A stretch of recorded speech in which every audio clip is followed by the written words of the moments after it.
Hello, আসসালামু আলাইকুম। Welcome back to my channel Arfa is and lifestyle. আজকে আমাদের রুমে, ইনফ্যাক্ট আমার ভাইয়ার রুমে একটু লাইটিং করবে।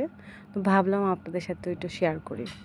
তো নিজেই কাজগুলো করতেছে, নিজের রুমের কাজগুলো নিজে করছে, আর আমার মেয়ে ভিডিও করছে উপর থেকে। তো এর মধ্যে লাইটগুলো লাগানোর আগে পিনগুলো সেট করলো। এখন লাইটিংয়ের যে তারটা আছে সেটা দেখছে চেক করে ঠিক আছে কি না। এই যে লাইটগুলো ঠিক আছে। এখন আমার ভাইয়া নিজে নিজে লাইটগুলো সুন্দর করে পিনের ভিতরে সেট করে দিচ্ছে। সুন্দর করে সেট করে দিয়ে ভালো করে ও টেনে টেনে সেট করছে। সেট করে হিয়ার ইজ ফাইনাল লুক। আর এমন লাগছে আর কি, দেখতে এরকম লাগছে আর কি। পুরো রুমটা খুব সুন্দর হয়েছে। Thank you for watching.